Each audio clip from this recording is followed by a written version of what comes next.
once Tahawwur Rana is brought to India?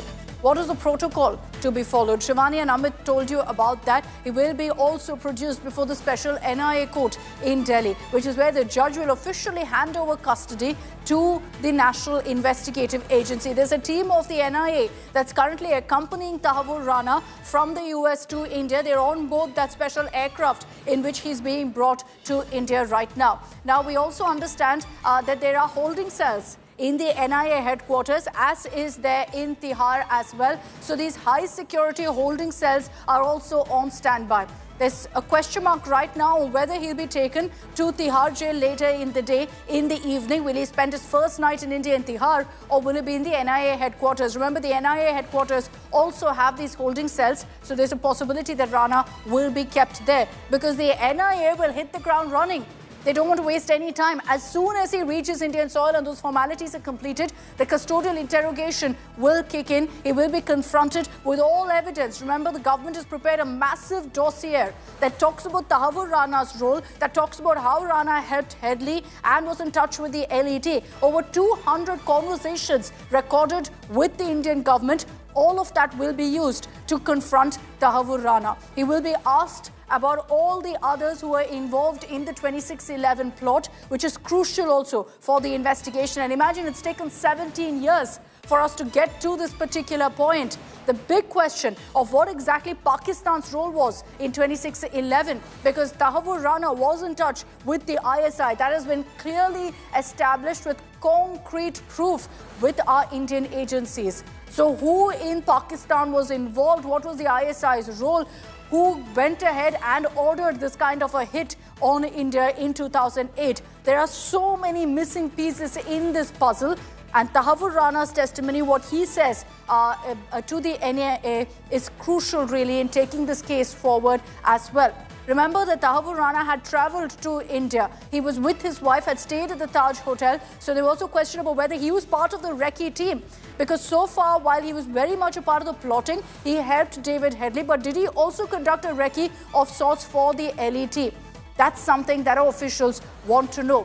Now, Pakistan has formally been asked to also help in the investigation, but don't be surprised if they don't put their hands up, don't help in any way, because that's what we've come to expect from Pakistan, that they play an active role in these kind of terror attacks, and yet will offer no support when it comes to the investigation, only remain in denial. I want to bring in Srishti Ojha and Ashutosh Mishra for the latest updates. Ashutosh, I want to come across to you first. What's happening in Tihar jail? Is Tahawwur Rana going to be taken later in the day? Is he going to be spending his first night in India behind bars in Tihar?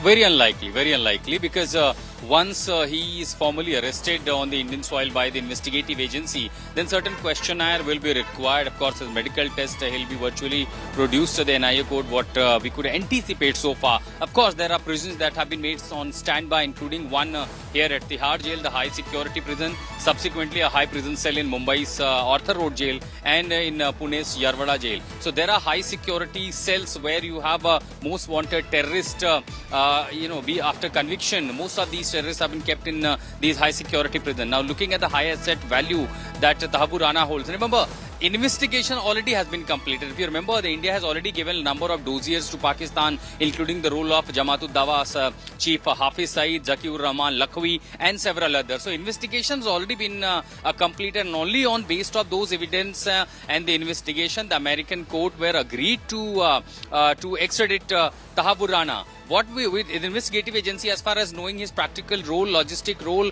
and the support, that will be critical. But moreover, it is the time to face the music of the Indian law. He is the culprit of India. He is the culprit of carrying out terror attacks, supplying them logistic informations to the terrorists, and this is time to face the punishment of the crime that he committed against India. So largely, it's a message that later or sooner, everything, anyone and everyone who conspire to carry out such attacks with this kind of intention against India, sooner or later you will be punished, including at the extent that we will bring you back from nowhere. Where are you hiding? So that's a larger message. It's a message so really being sent across to all of these terrorists who dare to plot against India. I want to bring in Srishti Ojha, who's joining us live from Delhi's Patiala House Court. Srishti, huge security there as well.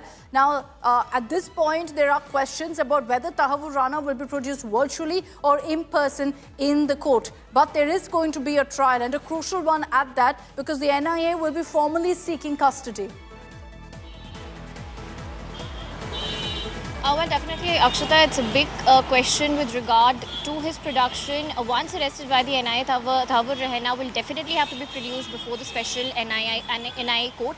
That is what the legal procedure says. The question, however, that we've also been trying to find the answer to was whether he'll be produced virtually or physically. The possibility of him being produced virtually is really high, considering the security concerns associated with this particular matter. However, we're right outside Patiala House Court right now, which is a concern. And if you even see right behind me, there's police deployment. There has been police deployment at Patiala House Court even since the morning. There are also CRPF personals who are sitting inside Patiala House Court on standby. Few minutes back, we also saw the DCP New Delhi come outside, talk to all the security personals, Delhi police officials deployed to review the deployment of the police personals outside. Srishti, we've got breaking news coming in really on the trial that will take place in a few hours from now, which you're telling us about.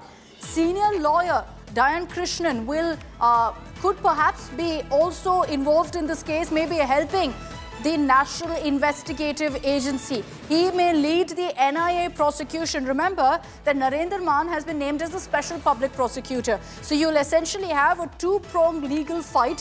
One, the special public prosecutor, Narendra will be essentially leading the case of the state against Tahawwur Rana. And then you will have Dayan Krishnan, another senior lawyer who could be stepping in as the NIA lawyer as well in this case. Srishti, can you give us details about these two senior advocates and why they've been chosen for this high-profile case? Well, yes, we're talking about senior advocate Dayan Krishnan. He's a renowned criminal lawyer, very senior lawyer as far as cases here in India is concerned. What we hear from our sources is that he, in all likelihood, will also be leading NIA's prosecution in the case against Tahawur Rana, along with the special public prosecutor that has been appointed by the central government, Mr. Narendra. Not just that, a battery of lawyers would also be part of NIA's legal team against Tahawur Rana, and the case that the NIA will build here in Delhi before Delhi court against Tahawur Rana. This all the legal aspect of it, the trial aspect of it will all start once he's produced before the court, virtually or physically. The police deployment right outside seems to indicate that there is a possibility, in fact, that he might also be produced physically before Delhi's Patiala House Court. We'll have to wait for a few more hours until he's brought